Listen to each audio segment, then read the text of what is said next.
This episode of Rick and Rick Rule the World is brought to you by Taskin, the first name in ultra stylish, premium quality travel gear, like the exquisitely designed Taskin One expandable backpack. With 9 practical variations, the Taskin One is always the right size for wherever life takes you next. Save 30% on your next purchase when you use the promo code R&R Take 30. That's R&R Take 30 at TaskinSF.com.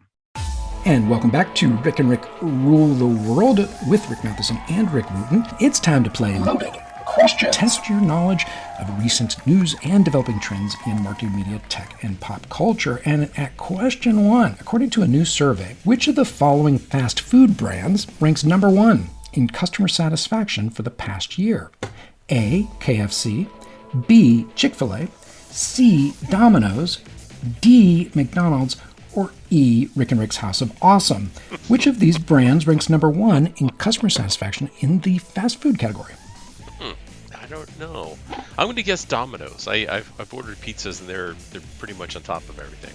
The answer is actually B, Chick-fil-A. So according to Eat This, Not That, for the 7th consecutive year, Chick-fil-A tops the list of best fast food chains for customer satisfaction in the U.S.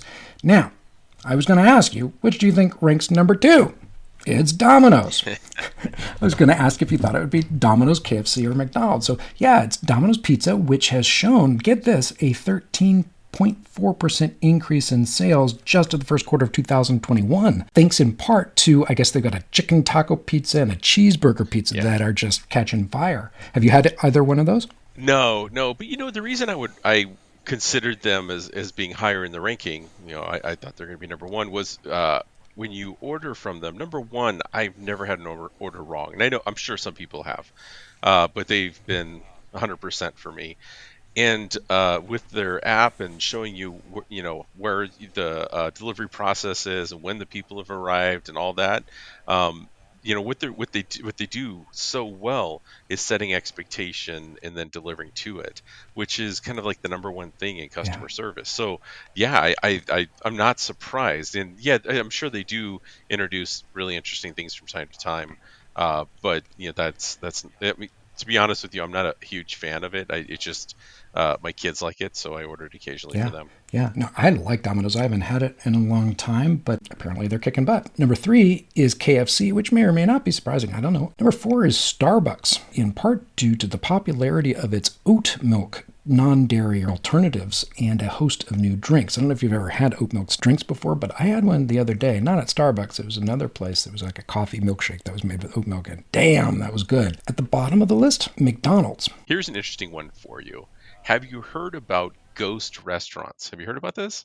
I've heard of ghost servers, but what are ghost restaurants? So apparently this popped up during the pandemic in both a good way and I guess not a good way. All these ghost restaurants popped up. An example of this is Guy Fieri. He opened up a quote-unquote virtual restaurant. You could go online and within certain cities you can order his food, and I did this one night. It comes delivered. It has all of his branding and packaging on it, but it turns out that the restaurant that made it has very little to do with him. Interesting. It was just a restaurant that happened to be nearby who had some extra capacity, and so he struck up a deal with them, sends them packaging, then Uber Eats delivers it. And so, they make his stuff and they deliver. Now, that's the best case scenario where, there's not a real restaurant, although it's kind of branded like it is. But on the flip side, apparently, restaurants that, are not as well respected, right, will create these same sort of things, these ghost restaurants, and will deliver the food at a higher price and all that, kind of pretending to be somebody else so they can charge more. Which I thought was kind of an interesting one. So the whole ghost restaurant thing is something that I've noticed pop up recently. So there is hope yet for a Rick and Rick restaurant. There you go. All we have to do is sell the packaging, and then very low quality restaurants will pick up our stuff and deliver for us. Yeah, when you started to describe it, I thought it sounded like a pop-up, but it's not a pop-up restaurant. It is it's essentially a franchise without a franchise. It's a white labeled delivery for a particular brand. That's interesting. Exactly. That may play into one of the upcoming questions, so stay tuned on that. Question number 2, which of the following pickup lines was not created by AI? A, you have a lovely face. can I put it on an air freshener? B, is that a turnip, or are you just happy to see me? C, I have exactly 4 stickers. I need you to be the 5th. Or D, will you sit on my bread box while I cook, or is there some kind of speed limit on this thing? Which of these is not a pickup line created by AI? Okay, I'm going to guess that it's B, only for the sake that B sounds a little naughty, and I'm picturing they didn't want to go for that. So I'm thinking that wasn't one that came out of it. Okay, so you're choosing B over will you sit on my bread box while I cook? Yeah. Because it's naughty, not D. The answer is B. You are correct. So is that a turnip, or are you just happy to see me? So according to ZDNet, AI researcher and author Janelle Shane thought she'd test how much better AI must be at creating pickup lines than mere mortals. The lines created by AI included irresistible bon mots like, yes, you have the most beautiful fangs I've ever seen. I have exactly 4 stickers. I need you to be the 5th. You have a lovely face. Can I put it on an air freshener? I want to keep your smell close to me always. Or, will you sit on my bread box while I cook, or is there some kind of speed limit on this thing? And, I love you, I love you, I love you to the confines of death and disease. The legions of earth rejoice, woe be to the world. That's a real one. Wow. From AI. And the researcher's favorite. You look like Jesus if he were a butler in a Russian mansion. Woe to the world is right. Wow. What was your favorite one of the ones that... I kind of liked the first 2 lines of the bread box one. It just kind of cracked me up. I didn't get the 4 stickers. I want you to be the 5th, but you could totally see AI coming up with something like that. But Exactly. Will you sit on my bread box while I cook, or is there some kind of speed limit on this thing? Is just like, what the hell? I just love that. You see, I knew that one had to be the AI. That sounds like AI. Yeah. But it's not going to be too long before all of a sudden it'll be, indetectable. I mean, it's almost that way with, where they can take somebody's face and put it on somebody else's face. What is that called? Deep fakes. Deep fakes. They've almost got to that point with the deep fakes where, unless you know what you're looking for, they're almost indetectable. These are still bad enough that you can detect them, but it's not going to be that much longer. Yeah. And, you and I know that the AI is only as good as the trainers who are training the algorithm. There wasn't a lot of detail in the article I got this from. We don't know what went into this, but it would be hard to train AI to do a pickup line. I don't know what you would give it to process and what's effective or not, given the nature of pickup lines. So anyway, I thought it was funny. All right, final question. Which of the following is not one of the Wall Street Journal's jobs of tomorrow? A, vertical gardener. B, cooling consultant.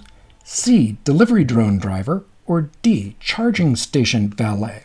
Which of these isn't one of the Wall Street Journal's jobs of tomorrow? I'm going to guess cooling consultant. Good guess, but no, in this case it is C, delivery drone driver. Now, that may very well be a thing. In fact, I think they must exist now because you've seen, I think, Domino's and others do sort of remote driving. I don't know if those are self-propelled or if someone's driving those. But in this particular piece, it's one of their future of everything pieces. The Wall Street Journal says future jobs may include things like the vertical gardener. It's kind of an urban arborist. As the journal reports, cities like Milan, I guess, have already started wrapping condominium balconies and high-rise facades with expansive vertical gardens to help cut down on the urban heat island effect that's created by climate change. You know how all the cement is gathering all that heat, and so this is a way that apparently is proving effective at cutting down that heat and providing shade and whatnot. As the journal projects, maybe this would facilitate the possible need for someone certified like tree climbers. It's hard to rappel down these buildings to care for these ecosystems. Also included on the list, cooling consultants. So they'll use sensors and advanced software to assess a home's energy footprint and offer a tailored bundle of services to lower electricity costs and make cooling more efficient. There's also the charging station valet. This one I felt was a little bit more of a leap. Their explanation makes some sense. This journal puts it, car owners and municipalities will need to hire trained electricians with mechanical skills to install, maintain, and repair a rapidly growing number of public and private charging stations for electric vehicles. Thought that was interesting. Now, the reason I said the answer to your earlier question plays in was